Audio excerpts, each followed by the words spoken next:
Hi everybody, I'm Rosie Sykes. I'm a local Cambridge food writer and chef, and I'm here today to tell you about the joys of the wonderful summer produce that's coming our way at the moment. As you can see, I'm surrounded by wonderful things. I'm just going to talk to you about a few little ideas and things that I do in the summer a lot, which are quick and easy and make use of all the fantastic vegetables you can get hold of.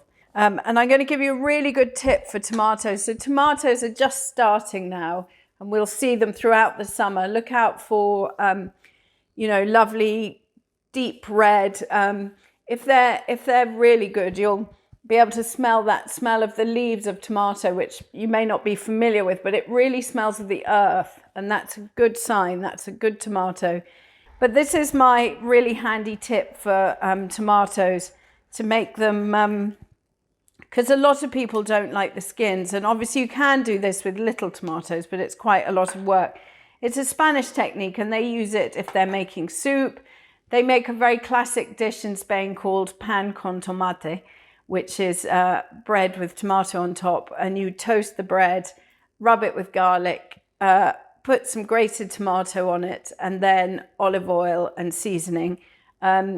But grating the tomato is a really handy way, because basically your hand is protected from the grater by the skin, and then using the coarse side of the grater, just start grating, and at first you'll think nothing much is happening, but as you keep going you'll see that you're getting closer and closer to the skin, and if you look inside the grater you've got this wonderful pulp.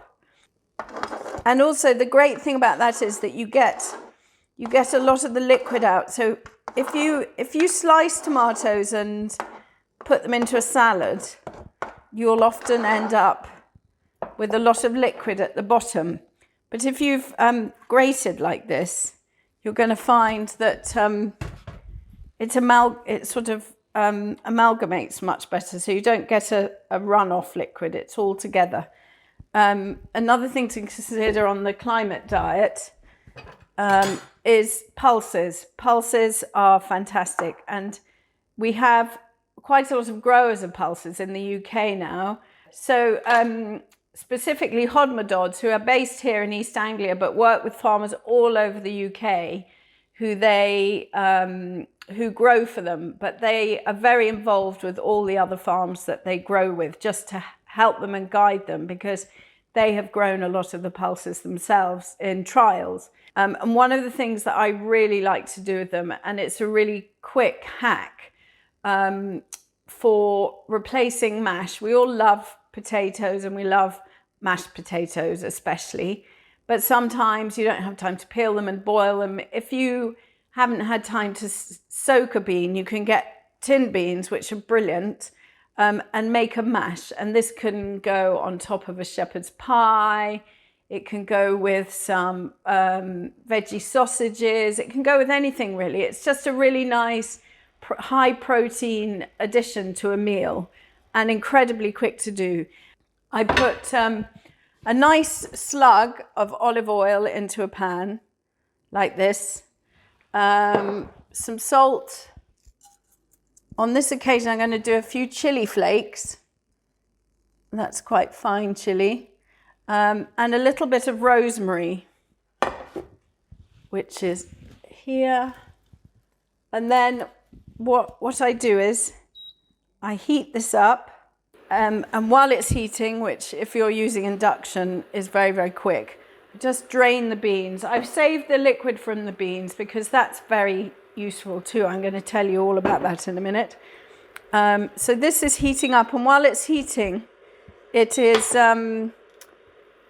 infusing the delicious flavors of the chili and the rosemary. Then what I'm going to do is add the white beans to that. They're nice and dry now because I've taken all the liquid off them. And we're just going to warm them through, and the only reason you need to warm them through, because they're already cooked, is that it makes it a little bit easier to mash them. So I'm going to just put them through with a stick blender so you can see what it looks like. I'm going to add a little bit more salt. and just give it a good blend. So you can see there's quite a lot of oil in there. So the nice thing about using a stick blender is that you can get a good emulsion going from the oil with the bean. As you can see, it's got lovely and thick. The oil has really got in with the beans, and because it's nice and warm, it's all emulsified up together. The other thing you can do with a mashed bean is a sort of like a potato cake. So what I tend to do for that is add some panko, which is dried breadcrumbs, which are pretty easily available now. And they will just help to bind this a little bit. And we're going to use the magical thing that they call aquafabada. So it's a great way to replace egg white in a recipe to make a plant-based, climate-friendly biscuit if you're using also a plant-based fat. But the amazing thing about this aquafabada is that it thickens up when you whisk it, because it contains protein similar to that in egg white. And what this is really handy for is to, when you coat a potato cake or a fish cake or anything like that, you use crumbs, and you usually stick those crumbs on. You can do it with milk, but it's not as effective. Egg is the most effective. So this is a great use for aquafabada. So with these potato cakes, you can add all sorts of flavorings. I quite like to use some spinach in there, a load of herbs. I'm going to add a bit more chili, a few spring onions, a bit more salt. And then what I'm going to do, heat some oil. A little bit of lemon zest will really lift it.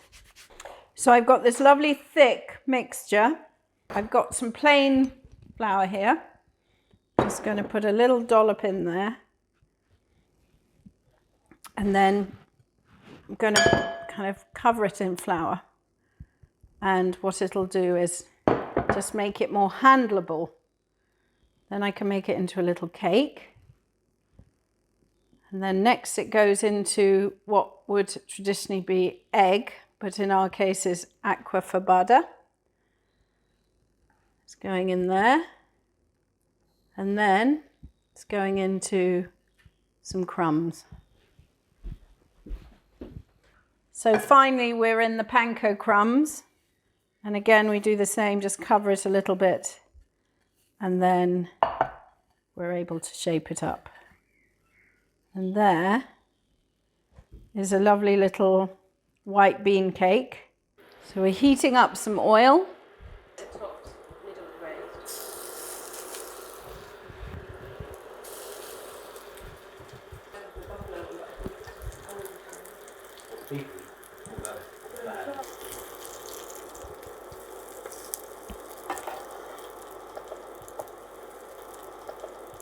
So we've got a lovely crispy, what was the bottom, now the top, and the same thing's happening underneath.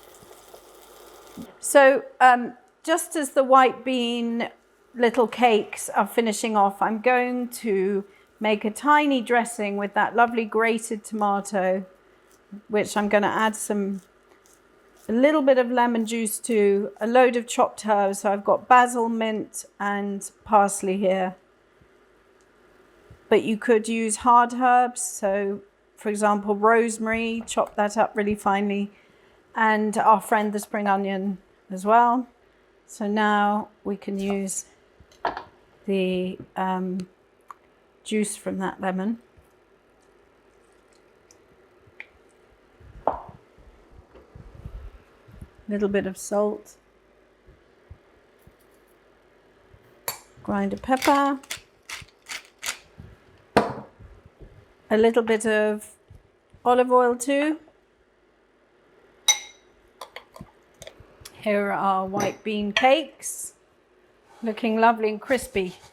It's a lovely crispy sound on the pan there.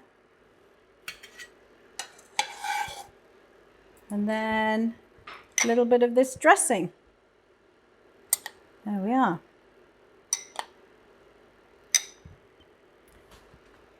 So some lovely white bean cakes. You could put a little bit more olive oil on top if you wanted. A nice, easy summer supper. Thanks for watching my little vegetable ramble. If you would like more information about the Climate Diet campaign, head to our website.